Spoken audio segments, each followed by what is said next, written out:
업비트와 빗썸 등 국내 최대 가상자산 거래소들이 잇따라 다수의 암호화폐를 투자 유의 종목으로 정하면서 코인 속가내기에 들어갔습니다. 해당 종목들은 70% 이상 폭락하면서 많은 분들을 혼란에 빠뜨렸는데요.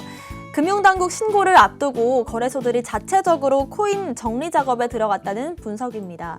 업비트는 25개의 가상자산을 투자 유의 종목으로 정했는데요.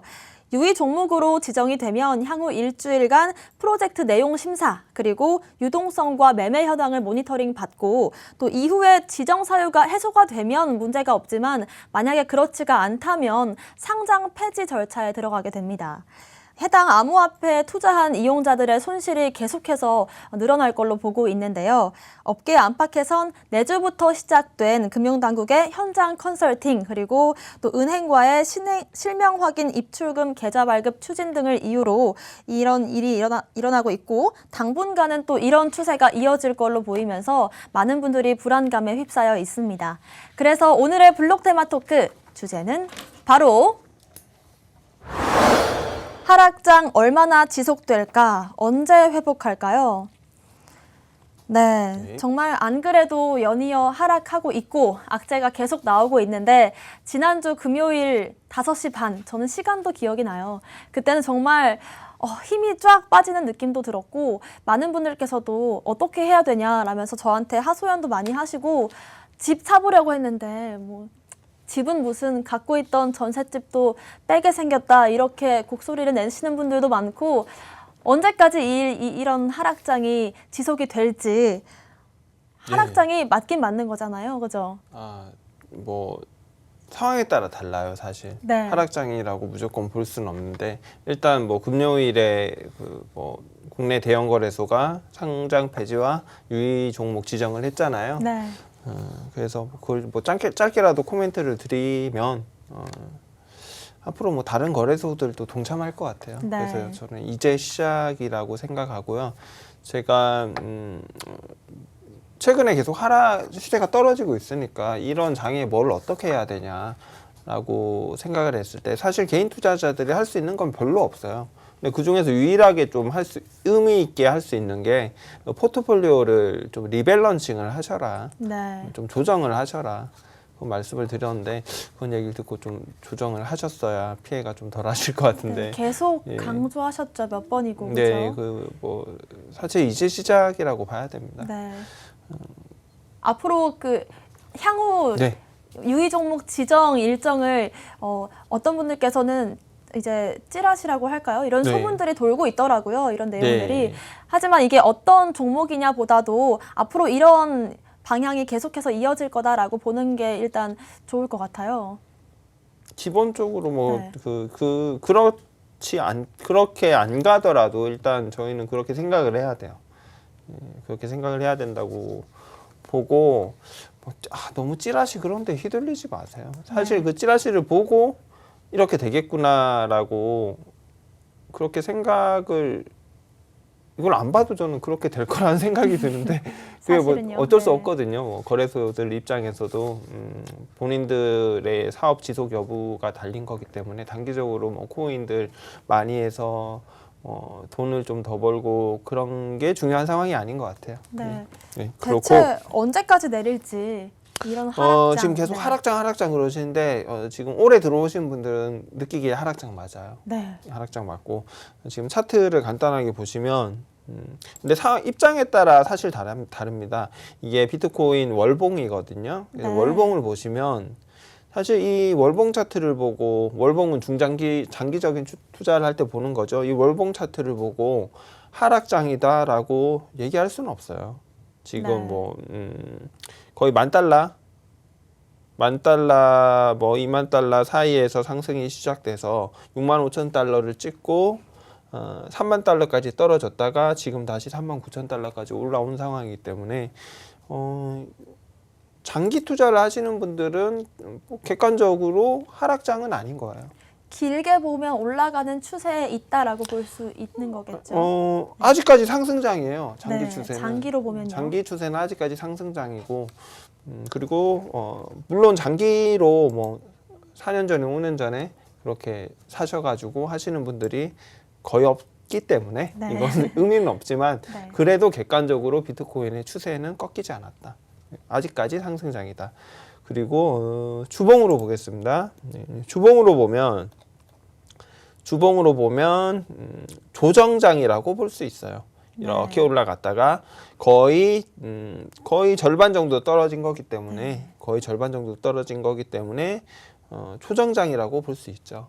네. 조정장에서 지금 횡보 중이다. 이렇게 3만 달러 찍었다가 4만 달러, 3만 달러, 4만 달러 사이에서 횡보 중이다. 네. 그래서 이 상황에서 추세를 위로 가져가면 좋고 밑으로 떨어진다고 하면 다시 2만 달러대를 한번 확인은 해야 되는 입장이죠. 네. 그래서 중기적으로 보면 조정장이다. 그리고 단기적으로 보면 일봉으로 보겠습니다. 단기적으로 보면 대부분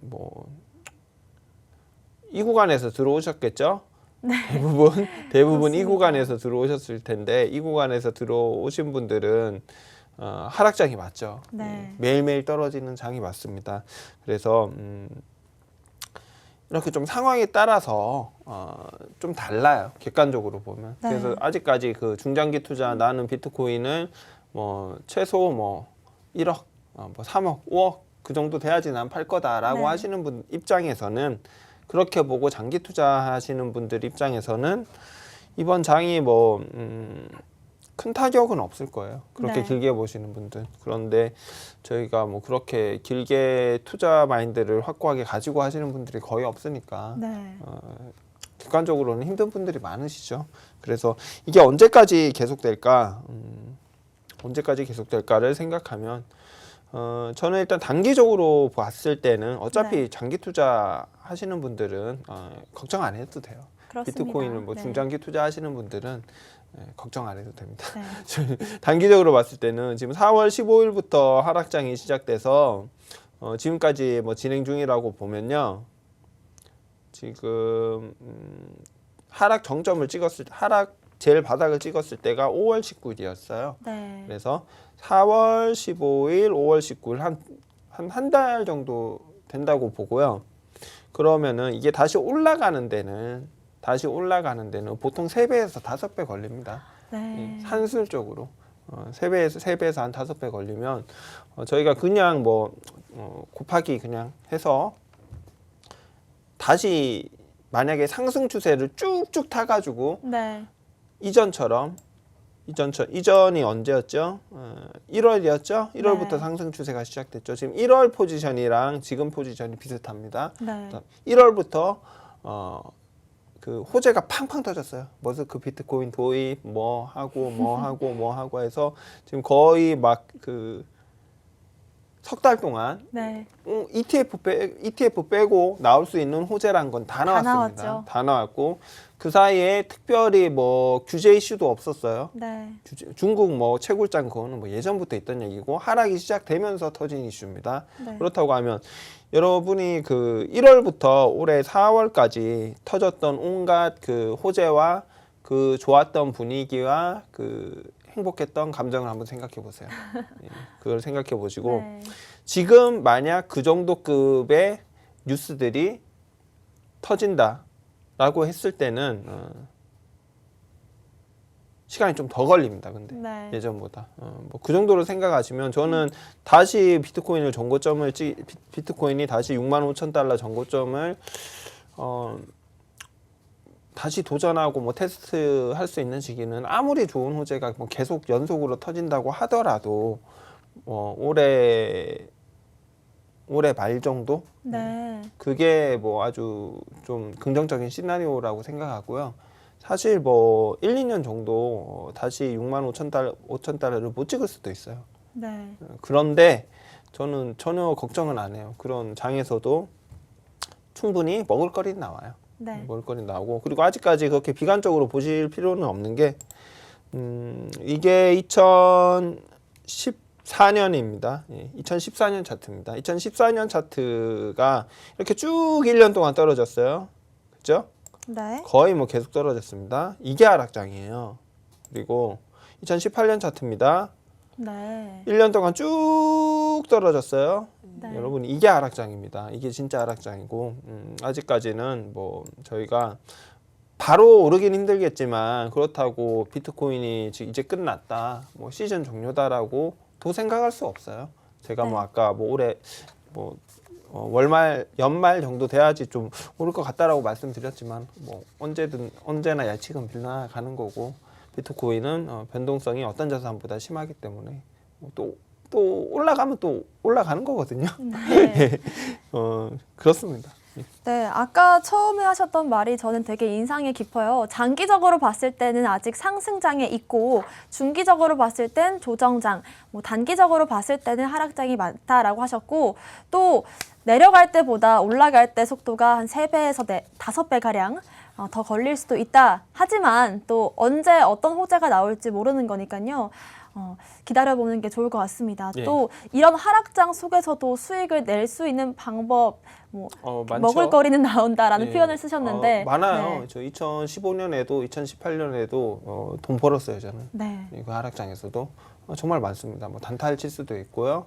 뭐 좀 선물 거래를 내가 배워볼 수도 있고, 그리고 이런 하락장에 좋은 프로젝트들이 되게 저평가된 게 많이 나와요. 네. 그래서 저희가 공부를 해서 그런 프로젝트에 뭐 ICO를 한다거나 초기 투자를 한다거나 뭐 그렇게 해서 그 상승장에서 나왔으면 엄청나게 비싸게 줘야 될 코인들을 정말 매수. 싸게, 네. 정말 싸게 저가 매수하고 투자를 할 수 있는 그런 기회를 주기도 하죠. 네. 아까도 언급을 하셨지만 사실 대부분의 투자자분들은 지금 고점에서 손실을 보고 계신 분들이 많으실 것 같아요. 큰 손실을 보고 계신 분들한테 조언이나 전하실 말씀이 있다면 좀 부탁드릴게요. 일단은 매일매일 떨어진 걸 봐요. 매일매일 떨어지는 걸 보면 사람이 점점 쪼그라들어요. 피폐해져요. 예, 네. 쪼그라들어요. 이렇게 쪼그라듭니다. 쪼그라드는데 심리적으로 계속 위축된다는 맞아요. 거예요. 심리적으로 계속 위축돼서 내가 어떤 확고한 투자관을 가지고 있던 사람도 이렇게 계속 하락장이 지속되면 약해지고 네. 결국은 그 대중들 공포를 많이 느끼는 대중들 심리에 휩쓸려 가기도 하거든요. 네.